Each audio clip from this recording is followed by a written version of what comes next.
Hello everyone, আসসালামু আলাইকুম। যে যেখান থেকে আমার ভিডিও দেখছেন সবাইকে জানাই অনেক অনেক ভালোবাসা। আশা করছি সবাই ভালো আছেন। আলহামদুলিল্লাহ আমিও আল্লাহর অশেষ রহমতে ভালো আছি।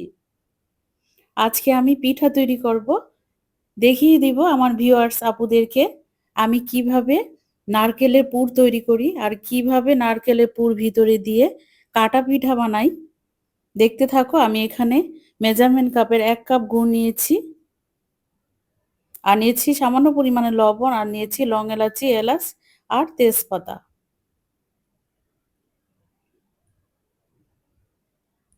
আমি এখন নারকেলের মধ্যে দিয়ে দিব। এখানে আমার একটা নারকেল পুরোটা আছে, আমি পুরোটাই নিয়েছি। আমি পুর তৈরি করে নেব। এখন চুলোটাকে জ্বালিয়ে দিব। আলতো আঁচে আমি নারকেলের পুরটাকে তৈরি করব। এখানে জাল বাড়িয়ে দেওয়া যাবে না। আমার নারকেল কিন্তু ডিপে ছিল, ওখান থেকে বাহির করে এনে আমি এখন পুরটা তৈরি করে নিব। দেখতে থাকো তোমরা আমার ভিডিওটা। যারা আমার ভিডিও দেখা শুরু করেছো তারা কিন্তু অবশ্যই আমার ভিডিওটা দেখার আগে লাইক দিয়ে দিবে। আমার অনেক আপুরা আছো ভিডিও দেখো কিন্তু লাইক দিতে ভুলে যাও। আস্তে আস্তে আমি জালটাকে দিয়ে আর নাড়াচাড়া করে নিচ্ছি যাতে নিচ থেকে লেগে না যায়। এভাবে নারকেলের পুর তৈরি করে কিন্তু অনেক ধরনের পিঠা তৈরি করা যায়। আমি নারকেলের চাকাটাকে ভেঙে দিচ্ছি আর অনবরত নেড়েই যাচ্ছি যাতে না লেগে যায়। আমি তো এই পিঠাটাকে কাটা পিঠাই বলে থাকি। নারকেল ভিতরে দিয়ে তেলে ভেজে নেওয়া যায়। আমি কিন্তু তেলে ভেজে নেব, আর সেদ্ধ করেও কিন্তু করা যায়। আর চালের গুঁড়াটাও আমার ডিপে ছিল, ওটাও আমি বাহির করে রেখেছি। ওই চালের গুঁড়াটাকে আমি সেদ্ধ করব। সেদ্ধ করে আমি রুটি বেলে এই পুরটাকে ভিতরে দিয়ে এরপরে কাটা দিয়ে কেটে তেলে ভেজে নেব আমার পিঠাটাকে। হয়ে গেছে কিন্তু আমার নারকেলের পুর তৈরি করা। এদিকে আমি চুলাটাকে বন্ধ করে দিব।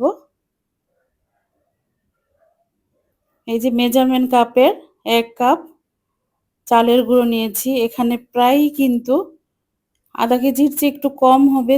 শুকনো চালের গুঁড়া কিন্তু ওজনে বেশি হয়।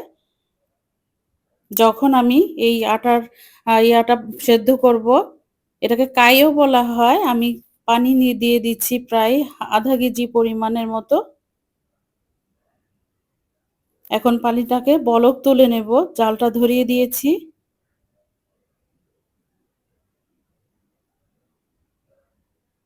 শুকনো গুঁড়ার মধ্যে কিন্তু পানি বেশি দিতে হয়। আর দিয়ে দিলাম পরিমাণ মতো লবণ। এখন চালের গুঁড়াটা দিয়ে দিব। চালের গুঁড়া দেওয়ার সাথে সাথে কিন্তু আমি নাড়াচাড়া দিব না, ঢেকে রেখে দিব। চুলার আঁচটা কমিয়ে ঢেকে রেখে দিব। ২-৩ মিনিটের মতো আমি এভাবে ঢেকে রাখবো। কোনো নাড়াচাড়া করব না। দেখতেই পাচ্ছ তোমরা চালের গুঁড়ার মধ্যে কিন্তু বলক চলে এসেছে। এখন আমি মাঝখানে একটু ফাঁকা করে দেব পানিটা সমস্ত জায়গায় ঢোকার জন্য, চালের গুঁড়োটা যাতে পেয়ে যায়। এই তো ফাঁকা করে দিচ্ছি।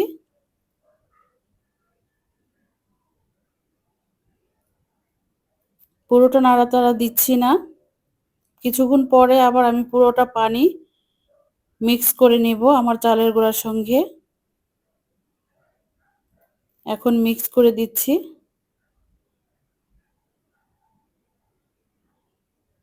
সুন্দর করে এই কাইটাকে খুলে নিতে হয়। অবশ্যই তোমরা চালের গুঁড়ো দিয়েই কিন্তু এই পিঠাটা তৈরি করবে। এখন পুরোটাকে আমি ভালোভাবে লেড়ে দিচ্ছি।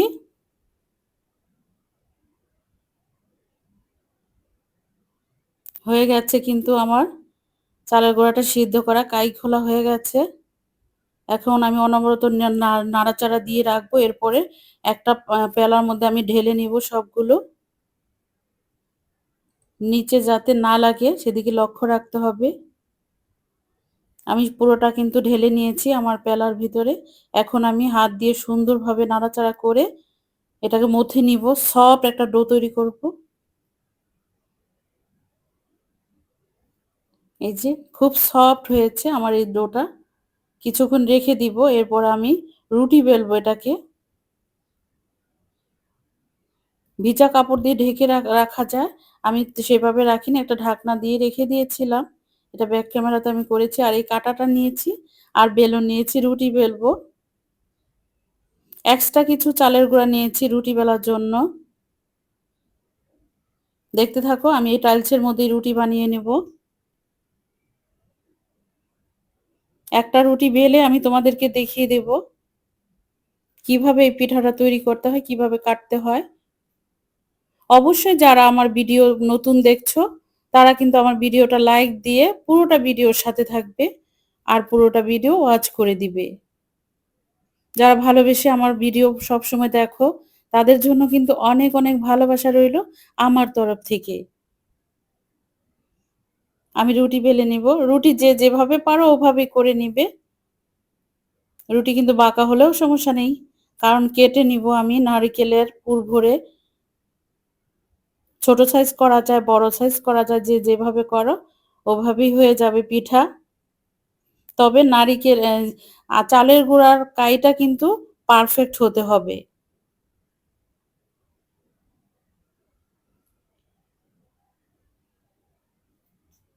চালের গুঁড়ির কাইটা যদি ভালো না হয় তাহলে কিন্তু পিঠা ফেটে যাওয়ার সম্ভাবনা থাকবে, ফেটেই যাবে। এই চালটাকে ভালোভাবে গুঁড়িটাকে সিদ্ধ করে এরপরে কাইটা তৈরি করতে হয়। হয়ে গেছে কিন্তু আমার রুটি বেলা। আমি বড় করেই বেলে নিয়েছি। আমার ১ কাপে ৩ টা এরকম রুটি হবে। আমি একটা করে দেখাবো তোমাদেরকে। বাকিগুলো আমি সব ব্যাক ক্যামেরাতে করে নিব।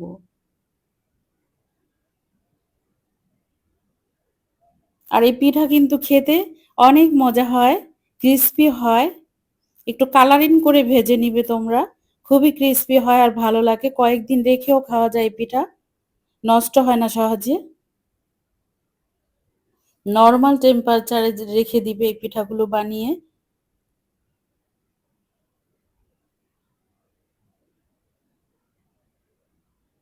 আমি এখন নারকেলের পুর দিয়ে নেব।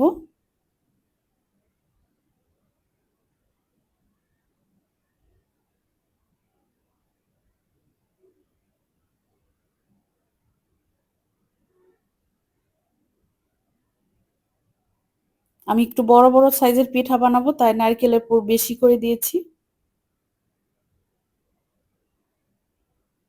সাইড থেকে নিয়ে নিলাম আমার প্রথম পিঠা। দেখতেই পাচ্ছ এভাবে হাত দিয়ে চেপে চেপে দিতে হবে, নয়তো কিন্তু মুখ খুলে গেলে পুরোটা তেলই নষ্ট হয়ে যাবে, নারকেলের পুর বের হয়ে যাবে। তাই চেপে চেপে দিতে হবে। এরপরে কাঁটা দিয়ে কাটা যায়, যে কোনো ছুরি দিয়েও কেটে নিতে পারবে তুমি। আমার কাছে কাটার আছে, আমি আমি সেটা দিয়ে কেটে নেব। এই তো।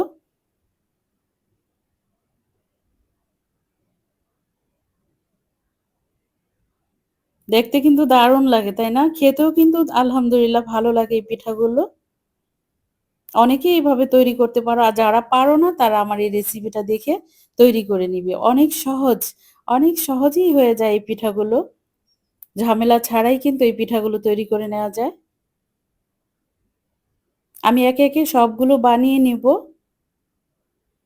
আরেকটাও তৈরি করে তোমাদেরকে দেখাবো।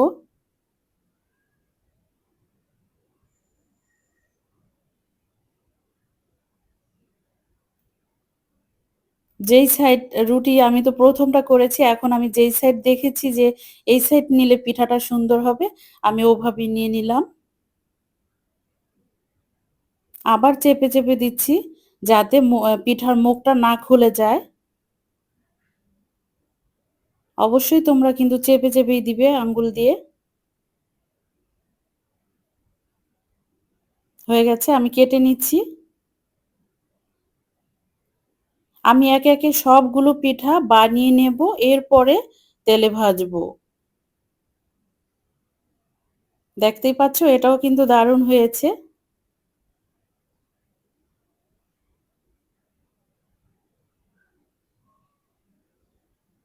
আমি তোমাদেরকে ভেজেও দেখাবো। ২ টা পিঠা হয়ে গেছে।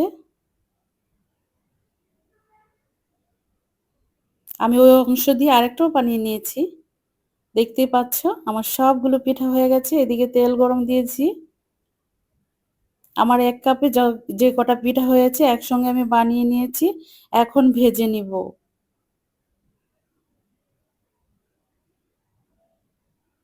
তেলটা পুরোপুরি গরম হলে এখন আমি ছেড়ে দিচ্ছি পিঠা।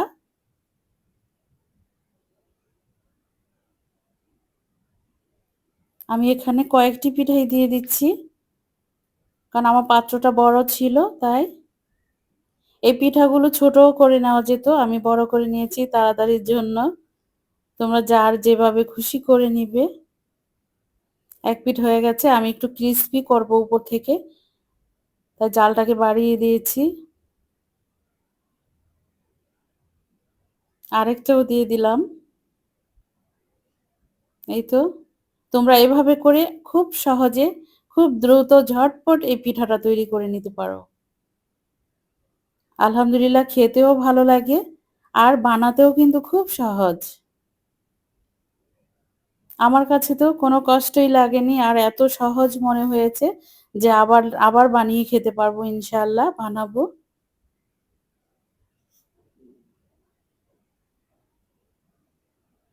অন্যান্য সব পিঠার চাইতে পুরোপুরি এই পিঠাটা সহজ একটা পিঠার রেসিপি। আমি একে, একে সবগুলো ভেজে নিব।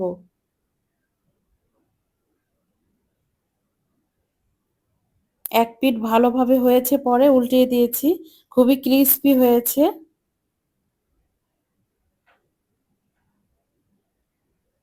আমার মাকে দেখেছি এভাবে পিঠা বানাতো।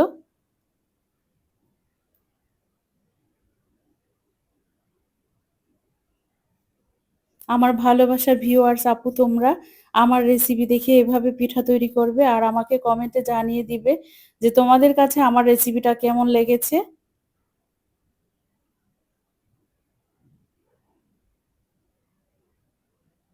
আমি এখন নামিয়ে নিব। উপর থেকে কিন্তু খুব সুন্দর একটা কালার চলে এসেছে। এই যে নামিয়ে নিলাম পিঠা।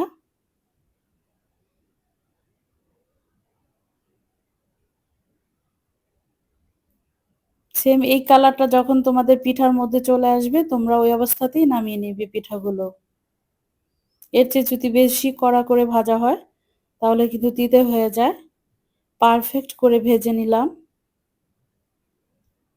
নারকেল পুলি পিঠা।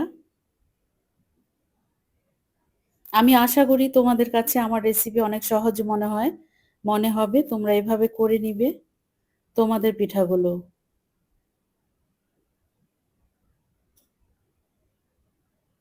আবার কিন্তু দিয়ে দিচ্ছি আমার যেগুলো বাকি ছিল ভাজা।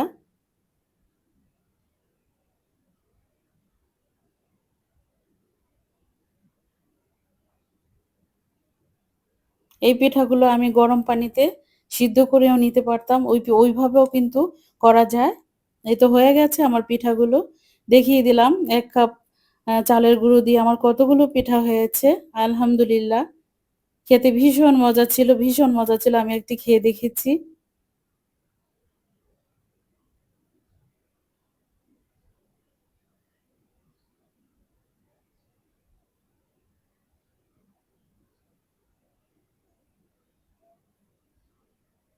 যারা আজ ১ম আমার আমার ভিডিও দেখছো তারা অবশ্যই আমার চ্যানেলটাকে সাবস্ক্রাইব করে দিবে। আজকের মতো ভিডিওটা রেখে দিলাম। আবার ফিরবো অন্য কোনো রেসিপি নিয়ে।